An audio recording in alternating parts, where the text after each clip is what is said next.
WTV, as well as Schenectady. The most ambitious NBC television network program of the pre-war era was the telecast of the Republican National Convention held in Philadelphia in the summer of 1940, which was fed live to the New York City and Schenectady stations. However, despite major promotion by RCA, television sales in New York from 1939 to 1942 were disappointing, primarily due to the high cost of the sets and the lack of compelling regularly scheduled programming. During this period, only a few thousand television sets were sold in the New York area, most of which were sold to bars, hotels and other public places, where the general public viewed special sports and news events. One special event was Franklin D. Roosevelt's second and final appearance on live television, when his speech at Madison Square Garden on the 28th of October, 1940, was telecast over W2XBS to receivers in the New York City area.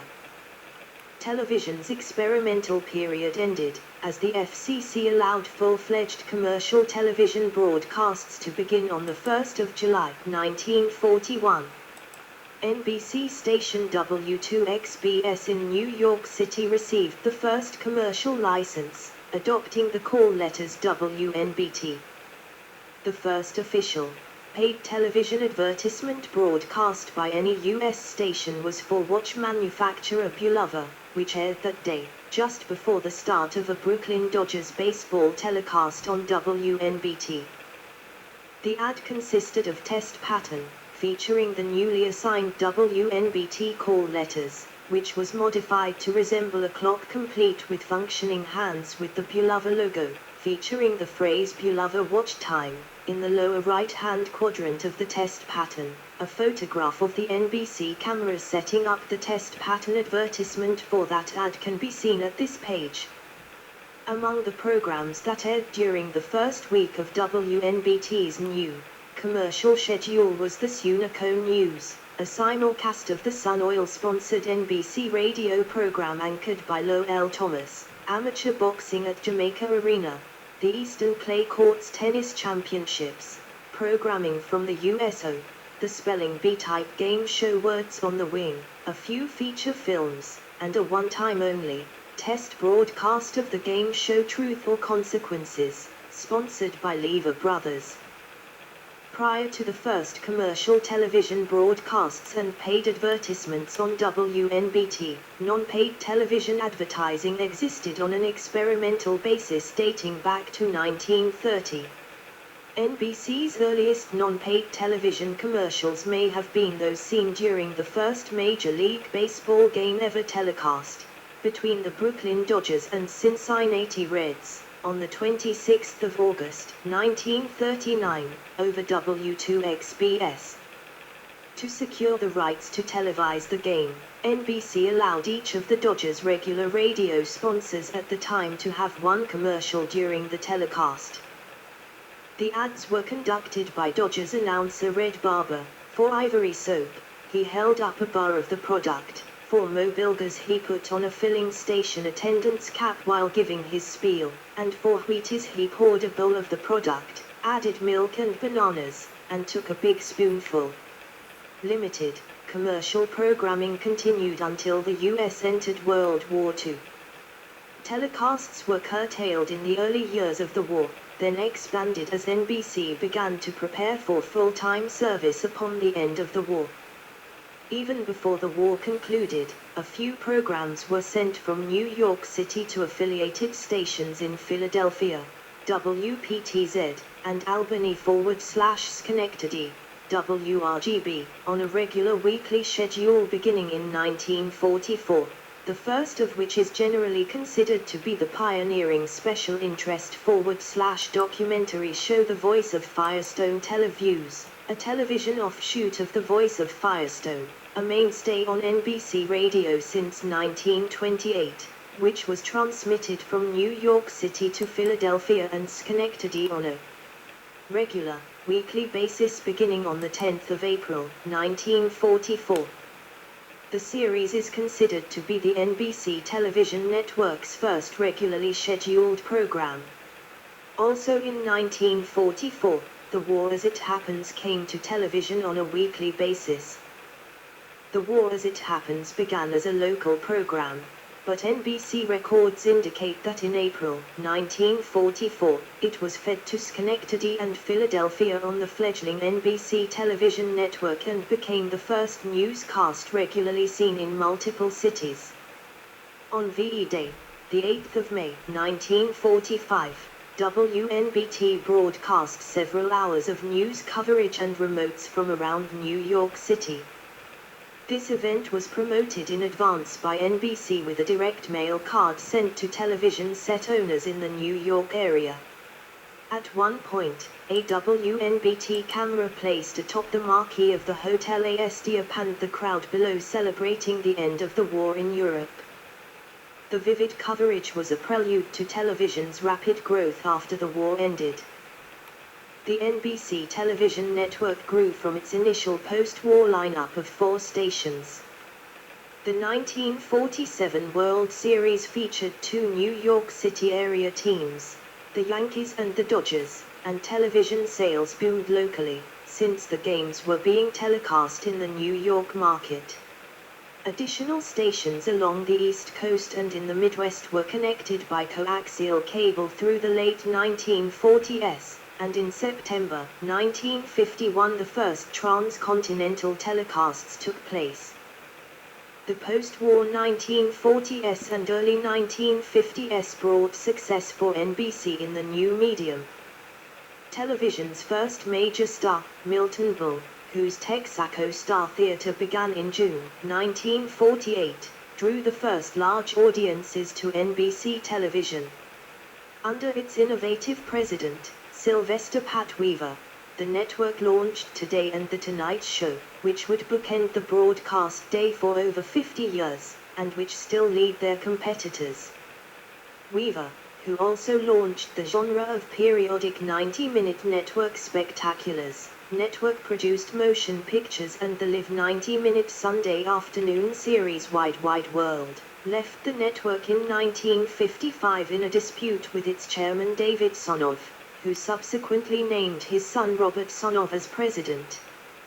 In 1951, NBC commissioned Italian-American composer Giancarlo Menotti to compose the first opera ever written for television. Menotti came up with Amal and the Night Visitors, a 45-minute work for which he wrote both music and libretto, about a disabled shepherd boy who meets the 3 wise men and is miraculously cured when he offers his crutch to the newborn Christ child. It was such a stunning success that it was repeated every year on NBC from 1951 to 1966, when a dispute between Menotti and NBC ended the broadcasts. However, by 1978, Menotti and NBC had patched things up, and an all-new production of the opera, filmed partly on location in the Middle East, was telecast that year. Color television, edit. Main article, Color television. While rival CBS broadcast the first color television programs in the United States, their system was incompatible with the millions of black and white sets in use at the time. After a series of limited, incompatible color broadcasts, mostly scheduled during the day, CBS abandoned the system and broadcasts. This opened the door for the RCA-compatible color system to be adopted as the U.S. standard. RCA convinced the FCC to approve its color system in December 1953. NBC was ready with color programming within days of the Commission's decision. NBC began the transition with a few shows in 1954, and broadcast its first program to air all episodes in color beginning that summer, The Marriage. In 1955, NBC broadcast a live production in color of Peter Pan, a new Broadway musical adaptation of J.M. Barrie's beloved play, on the producer's Showcase anthology series, the first such telecast of its kind. The broadcast starred the musical's entire original cast, led by Mary Martin as Peter and Cyril Richard in a dual role as Mr. Darling and Captain Hook. The broadcast drew the highest ratings for a television program for that period. It was so successful that NBC restaged it as a live broadcast a mere 10 months later, in 1960, long after Producers Showcase had ended its run. Peter Pan, with most of the 1955 cast, was restaged again, this time as a standalone special, and was videotaped so that it would no longer have to be performed live on television. In 1956, NBC started a subsidiary, California National Productions, CNP, for merchandising, syndication and NBC Opera Company operations with the production of silent services. By 1957, NBC planned to remove the opera company from CNP, and CNP was in discussion with MGM Television about handling syndication distribution for MGM series. During a National Association of Broadcasters meeting in Chicago in 1956, NBC announced that its owned and operated station in that market, WNBQ, now McTV, had become the first television station in the country to broadcast its programming in color, airing at least 6 hours of color broadcasts each day. In 1959, NBC premiered a televised version of the radio program The Bell Telephone Hour, which aired in color from its debut. The program would continue on the NBC television network for 9 more years until it ended in 1968. In 1961, NBC approached Walt Disney about acquiring the rights to his anthology series, offering to produce the program in color. Disney was in the midst of negotiating a new contract to keep the program, then known as Walt Disney Presents, on ABC. However, ABC President Leonard Goldenson said that it could not counter the offer, as the network did not have the technical and financial resources to carry the program in color. Disney subsequently struck a deal with NBC, which began airing the anthology series in the format in September 1961, as Walt Disney's Wonderful World of Color. As many of the Disney programs that aired in black and white on ABC were actually filmed in color, they could easily be re-aired in the format on the NBC broadcasts. In January 1962, NBC's telecast of the Rose Bowl became the first college football game ever to be telecast in color. By 1963, much of NBC's prime-time schedule was presented in color, although some popular series, such as The Man from UNCLE, which premiered in late 1964, were broadcast in black and white for their entire first season. In the fall of 1965, NBC was broadcasting 95% of its prime-time schedule in color, with the exceptions of I Dream of Jeannie and Convoy, and began billing itself as the full-color network. Without television sets to sell, rival networks followed more slowly, finally committing to an all-color lineup in prime time in the 1966-67 season. Days of Our Lives became the first soap opera to premiere in color, when it debuted in November 1965.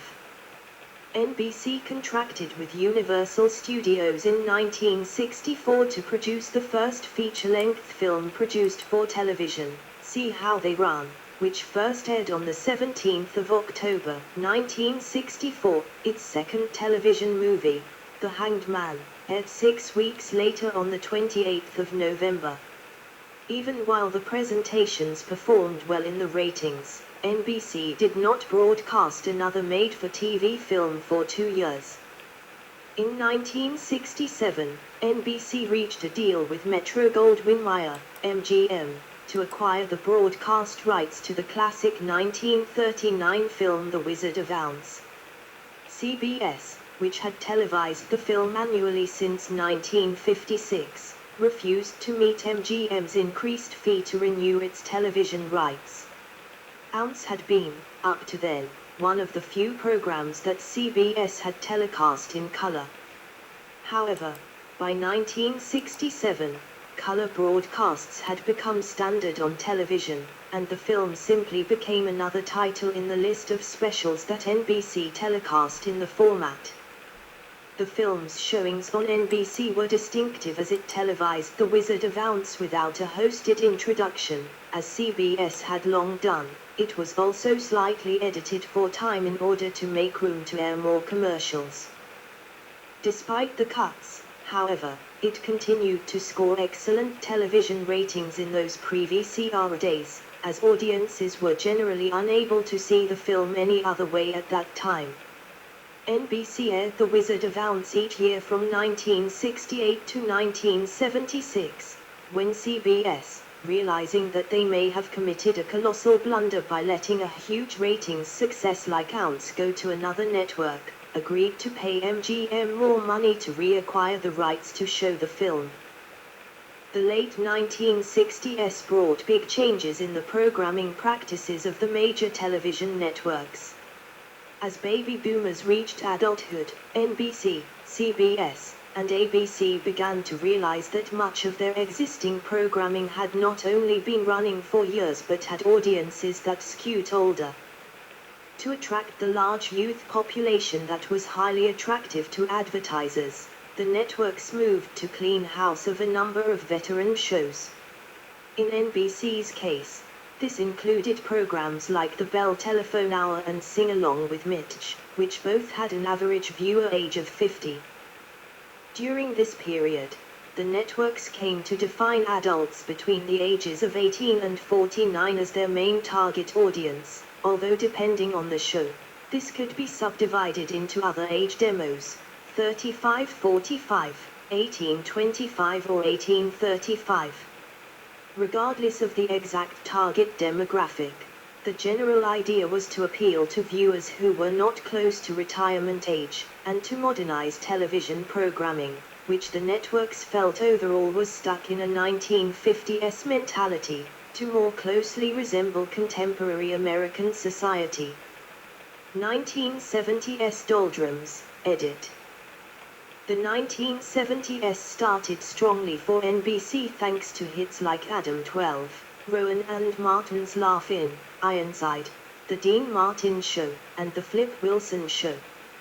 However, despite the success of such new shows as the NBC mystery movie, Sanford and Son, Chico and the Man, Little House on the Prairie, The Midnight Special, The Rockford Files, Policewoman, and Emergency, as well as continued success from veterans like The Tonight Show starring Johnny Carson and The Wonderful World of Disney, the network entered a slump in the middle of the decade.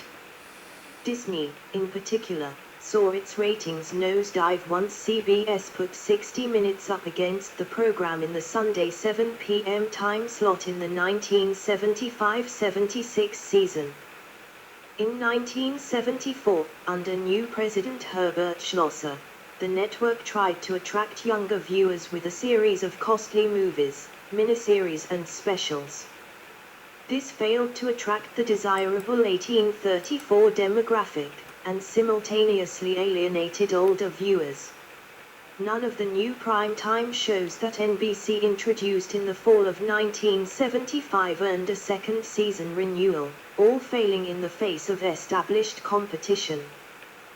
The network's lone breakout success that season was the groundbreaking late-night comedy/variety show, NBC's Saturday Night, which would be renamed Saturday Night Live in 1976, after the cancellation of a Howard Cosell-hosted program of the same title on ABC, which replaced reruns of The Tonight Show that previously aired in its Saturday time slot.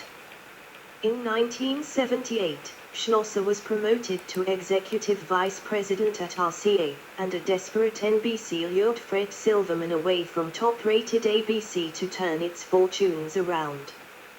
With the notable exceptions of Chips, Barbara Mandrell and the Mandrell Sisters, Difference Rent Strokes, and its spin-off The Facts of Life, Real People, and the miniseries Shgun, Silverman was unable to pull out a hit. Failures accumulated rapidly under his watch, such as Hello, Larry, Super Train, Pink Lady and Jeff, The Croft Superstar Hour, Season 6 of Saturday Night Live, and The Waverly Wonders. Many of them were beaten in the ratings by shows that Silverman had greenlit during his previous tenures at CBS and ABC. During this time, several longtime affiliates also defected from NBC in markets such as Atlanta, WSB-TV, Bakersfield, Cairo TV, Baltimore, Bull TV, Baton Rouge, WBRZ-TV, Billings, KTVQ, Brownsville, KRGV-TV, Charlotte, SOC TV, Columbia, Missouri, Commu TV, Dayton, WDTN, Decatur, WA TV, El Dorado, KLAA, Eugene, KVUL TV, Fargo, Day TV, Fort Smith, KFSM TV, Green Bay, WFRV TV, Indianapolis, WRTV, Jacksonville, WTLV, Knoxville, Ward TV, Marquette, WJMN TV, Minneapolis-St. Paul, KSTP TV, Meadford, KTVL, Odessa, CMID, Panama City, WMBB, Rapid City, Cota TV, San Diego, KGTV, Savannah, WZAV TV, Schenectady, WRGB, Sioux Falls, KSFY TV, Temple, Kson TV, Tyler, KLTV, Waterbury, Water TV, and Wheeling, WTRF TV. Most of these stations were wooed away by ABC, which had lifted out of last place to become the #1 network during the late 1970s and early 1980s, while Bull TV, Cairo TV, KFSM TV, KTVQ KVUL TV, KTVL, WRGB and WTRF TV went to CBS, and Water TV became an independent station under the new WTXX calls. It is now CW affiliate WCCT-TV. ABC had originally considered aligning with Bull, but the station decided against it because ABC's evening newscasts had attracted ratings too dismal for them to consider doing so. Most of these defected from NBC were VHF stations, with some exceptions including WA TV, Water TV, KLAA TV and Cairo, which are UHF stations. In case of both Huntsville and Bakersfield, it was since these cities lacked any sort of VHF stations. In the case of WSB-TV and SOC TV, which have both since become ABC affiliates, both stations were, and remain, under common ownership with Cox Media Group, with its other NBC affiliate at the time, York TV in Pittsburgh, which would become WPXI in 1981 and also remains owned by Cox, only staying with the network because York TV itself was a distant third to CBS-affiliated powerhouse KDKA-TV and ABC-affiliate WTAE-TV, and wouldn't be on par with those stations until the 1990s. KDKA-TV, owned at the time by Group W and now owned by CBS, infamously passed up affiliating with NBC after Westinghouse bought the station from Du Morn in 1954, leading to an acrimonious relationship between NBC and Westinghouse that lasted for years afterward. In markets such as San Diego, Fort Smith, Charlotte, Knoxville and Jacksonville, NBC had little choice but to affiliate with a UHF station, with the San Diego station, KNSD, eventually becoming an NBC-owned, though in the case of Knoxville, it moved back to VHF in 1988 with the switch to then CBS affiliate BA TV. In Wheeling, NBC ultimately upgraded its affiliation when it partnered with WTOF TV in nearby Steubenville, Ohio, overtaking former affiliate WTRF TV in the ratings by a large margin. Other smaller television markets like Yuma, Arizona waited many years to get another local NBC affiliate, first with Kiva, and later KYMA. The stations in Baltimore, Columbia, Dayton, Jacksonville, Savannah, and Temple, however, have since rejoined the network, although El Dorado went to a full-time Fox affiliate after a long association with ABC. Green Bay switched to CBS several years after being associated with ABC, and Bakersfield, where it went to ABC several years after it was a CBS affiliate. In case of Rapid City, Dakota calls now resist on a station owned by Gray Television. After President Jimmy Carter pulled the U.S. team out of the 1980 Summer Olympics, NBC cancelled a planned 150 hours of coverage, which had cost $87 million for the broadcast rights, placing the network's future in doubt. It had been counting on the broadcasts to help promote its new fall shows, and had been estimated to pull in $170 million in advertising revenue. The press was merciless towards Silverman, but the two most savage attacks on his leadership came from within the network.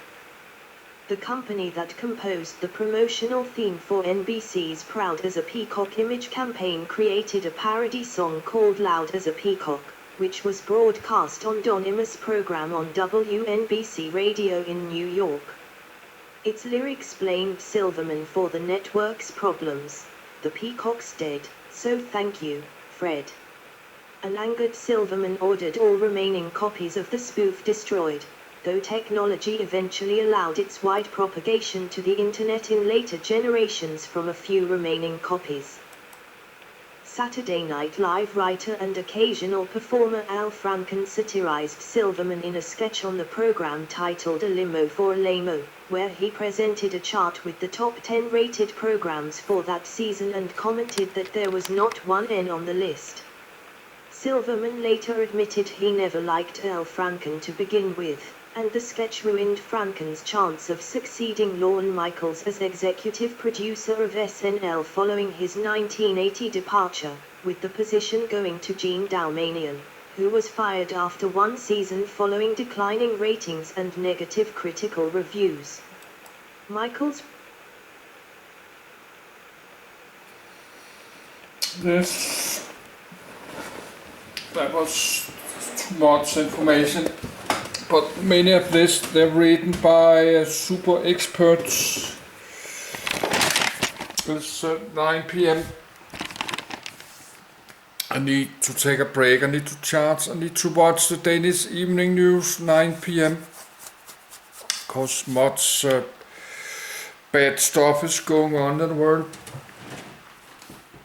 I'm laying in my bed and I have my underwear on. So I would like to record video with only in my underwear, but I have boxer shorts. So I will charge the camcorder, then I will finish, I will watch some of the news on this computer, then I will try finish this. I just like to watch the news like 10 or 15 minutes. Then I can charging the camcorder.